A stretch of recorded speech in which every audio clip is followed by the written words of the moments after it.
This is a clip from one of our most recent episodes. For full episodes and more, please check us out on YouTube, Spotify, Apple Podcast, Google Podcast, Stitcher, and YourVibesPodcast.com. This episode is brought to you by Mulberry Mill. Mulberry Mill is a 100,000 square foot warehouse located in the heart of downtown Dickson and is Dickson's only co-working space. Current tenants include 22 private offices, the Station event venue, and the Tennessee Artesian Market. Future developments include a 10,000 square foot event space, an office space expansion, and custom build to suite tenant spaces ranging from 100 square feet to 10,000 square feet. If you would like to join the Mulberry Mill family of small business owners, remote workers, artists, and entrepreneurs, please contact Andy Truman at info@mulberrymilldickson.com or shoot her a text at 336-693-4311. When I met her in 2010, and we started dating. Okay. I come from a family with no money. They don't know the value of a dollar. They steal from people. They don't earn their money. So when I met my wife, she goes, I was still living at home. I was 24 years old. Coming from Long Island, it's not uncommon for you to live at home until you're 30. People get married and then move into their parents' basement with their wife and start their life there because you can't afford a house. Wow. So for me, at 24 years old, when we moved to Florida, I was still living with my parents in their home. And when I met Tennille, she's like, why are you still living at home? I was like, why not? Like, isn't that what you do? She goes, no, I left home at 18. So, anywho, so she is the one that made me more into a man and said, this is what you have to do. You have to work hard, you know. And to be honest, like when I met her, I wasn't a hard worker. Like everything was handed to me. Lived most of my young adult life unemployed, you know. My parents just gave me money to go hang out with friends. I'll work jobs for a year or two, not take it seriously, you know. The only thing I've ever had, though, is somewhat of a work ethic. Like, since I was 14 was my first job. I'm 36 now. I've called out maybe a half dozen times since I was 16. Yeah. And even with the job that I was doing, 87 to 103 hours a week, I was there 5 years, and I called out once. Wow. And it was because I found out my mom got arrested, and I called out a day before. Like, I didn't call the morning of, you know. I was like, hey, listen, this is what's going on with my mom. I have some drama I have to deal with, and I don't know how to process that. So tomorrow I'm going to need off, else it's going to be a bad day for everybody. But she's taught me to be responsible. She's always been saying, hey, you need to figure out how to make money on your own, bet on yourself. Meanwhile, she's telling me this, but she never bet on herself. She's also a hard worker, very hard worker. Has had a constant job since she was 14, 15, you know. And it took until coming to Dickson to become serious. You know, I've tried other businesses. I've tried other companies. This is probably my 6th or 7th venture. This is the only one that ever made money, but this is also the only one that I'm actually passionate about. Cool. I get instant gratification when I unlock a car and I'm helping somebody or doing something that somebody else can't. You know what I mean? You get that dopamine drip, man. I mean, and you're helping somebody. I mean, there's the saying, help as many people get what they want, and ultimately you'll get everything that you want, you know. And yeah, that's very true. It is, and you know, it's not you could eventually, and you probably will eventually, I mean, you've inspired me, but get to one of these points of being this, you know, motivational type thing, and you can say, here's where I started and I've grown this business, whatever it may be. But like, people, you can't just, not you that you're doing it, but it's not just a simple lock service. Like, people are in a fucking tight spot, man. Yeah. And like, you're absolutely right about the competition and about coming to Dickson is like, right now is the best time to jump off that cliff and do what you're passionate about, especially in this small town. Bigger towns, there's so much competition. Like, I left this agency, so my in-laws own it, and my wife works here. I left in 2018, quit, and went to a huge 125 employee firm, the biggest independent insurance agency in the Southeast. Okay. Just said, all right, I'm doing pretty well here. Let's just see what kind of man I am. I'm pussy. I am a pussy. I'm telling you what, man, I was not. It was an experience that was necessary in the evolution of my professional life, it was absolutely necessary, and I'll never take it back. And I'm extremely grateful for it, because it kind of, once you know what you don't want, you know even more what you want. Correct. You know, I mean, it's for every action, there's an equal and opposite reaction type thing. Great agency, great producers, great staff, great bosses. Like, those guys over there are legit. Very legitimately run insurance company, and so is this one as well too. It's just on a smaller scale, but I was living in Dickson. All of my business was coming from Middle Tennessee to East Tennessee. You know, it was not out in this area really. And as you well know, in order to build relationships, to pick up, you know, decent size accounts, you can't just call somebody and say, "Hey, let me do this for you." Of course. You've gotta put in the hours. You gotta go get a drink. You gotta take them to dinner. You gotta go to the networking stuff. You've gotta draw attention to yourself. And having 2 kids and married as well too, it was just not one of those. You know, I can't go get drinks with this client or prospect right after work, because I got to get home and I got to take care of family stuff as well too, and that's always been the most important thing to me.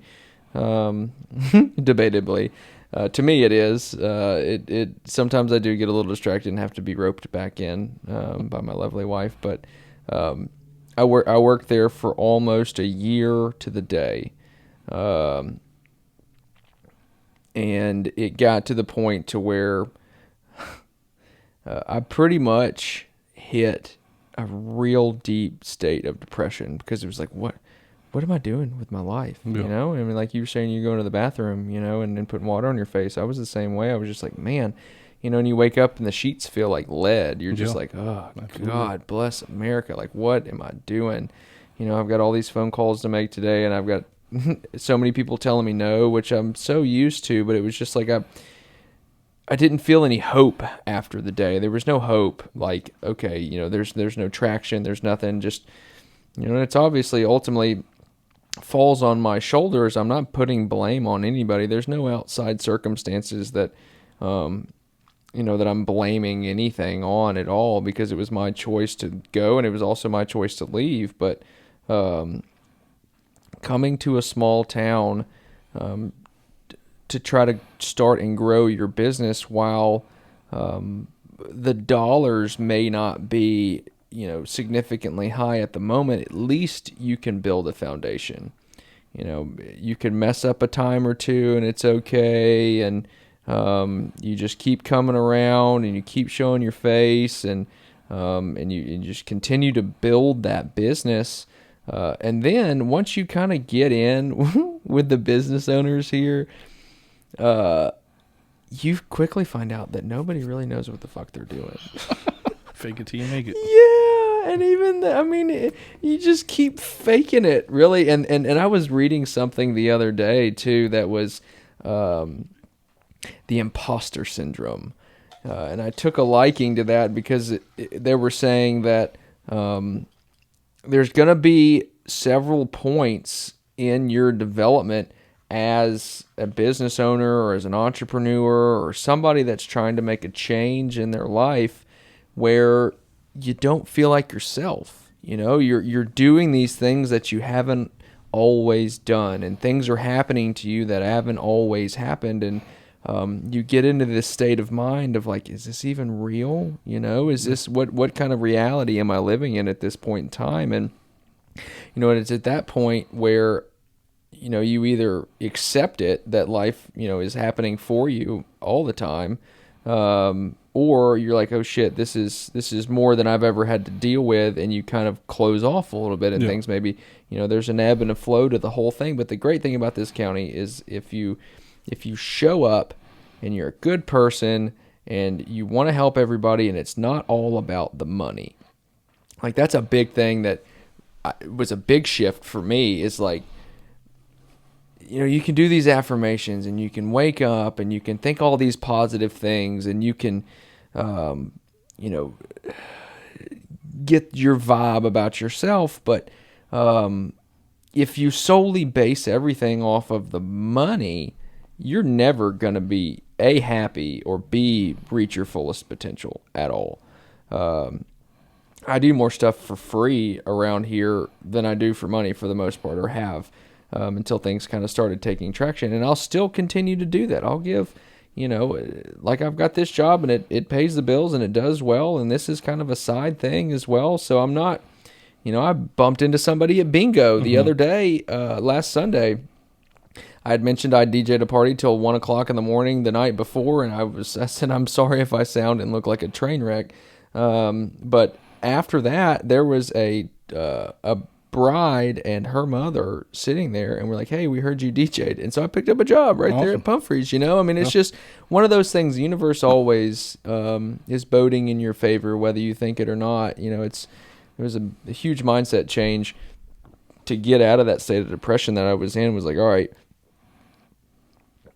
instead of saying I have to do this stuff today, you shift it to I get to do this stuff today, no matter how shitty it is. And then if something happens, instead of saying it happened to me, you say it happened for me. And that just changes your whole mindset about things and just really shines that light on, something that could really be perceived as a real shitty situation. Yeah. I mean, everything you just said, a few points there relate to me as well. Like, for one, way before you said that things are tight for people here, money-wise, One of the biggest things I wanted to do is be affordable, I call it Nashville money, but I told my wife, people here don't have Nashville money, and I don't mean that to be insulting, because there's plenty of people here that have that money. Right. But I wanted to be fair. I also like to say, hey, if you can find somebody that can beat my price, I'll beat them as well. Like, I'm not going to let anybody outbeat me, especially being a new guy. It's important that I get all that business, that people know I'm affordable. That's why I do so many things for free. You know what I mean? And biggest thing I love about my job is everything's a new challenge. It's not the same every day. Every lock that I pick is different. Sometimes I go out to a job and I tell you that I'm going to do it, or I'm going to try my best to do it. And if I don't do it, I don't charge you. Even if I was there 2 hours. Any other locksmith, it's $70 right off the bat just to show up. Wow. I'll sit there and I'll struggle and curse under my breath and tell myself that I'm such a failure.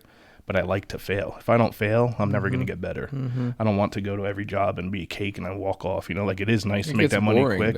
Yeah. But if I don't challenge myself, I never get better. You know what I mean? And I tell my wife, like, sometimes I come home with an attitude. She's like, what's going on? I said, well, that key make didn't go the way I wanted to, or picking that lock didn't go the way I wanted to.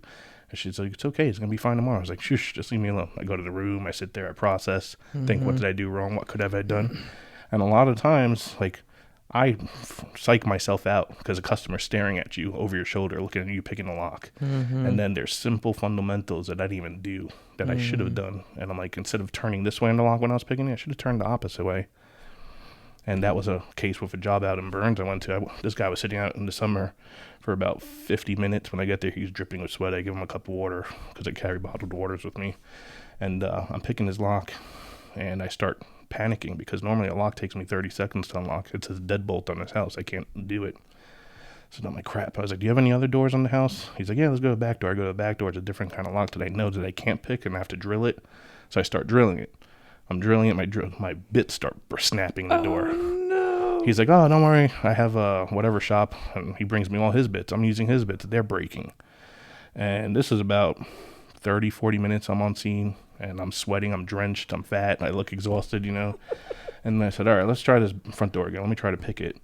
And when I'm sitting there on my knees, I'm exhausted, I'm dripping. He's watching all the drips fall off my nose, my chin, everything. He's like, you need a towel or something? I'm like, no, I just need to focus. I'm sorry, can you step back? And it hits me. I never tried to pick it the other way. So I put pressure the other way, the opposite way that it should go. And sure enough, within 5 seconds, it slips open. It doesn't unlock the door, but I have a tool that once you pick it the wrong way, it flips it so quick that the pins don't get to drop, and then I can reverse it. Okay. And I said, that's a rookie move. I should have known that right off the bat. Like, if it doesn't turn one way, turn it the other. Absolutely. But it's stuff like that. Like, I like to be challenged. I like to make the mistakes, and then I'm like, okay, I know next time I have to sit there, breathe. Sometimes you have to just let go of the lock, walk away for 5 minutes, come back with a fresh set of eyes, and there it is. Thanks again to Mulberry Mill for sponsoring this episode.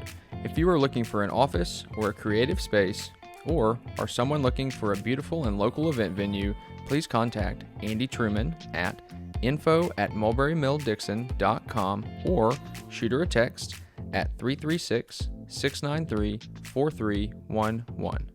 If you're interested in sponsoring an episode, please reach out to me directly via email at yourvibespodcast@gmail.com. Thanks again for listening, and always remember, stay vibey, my friends.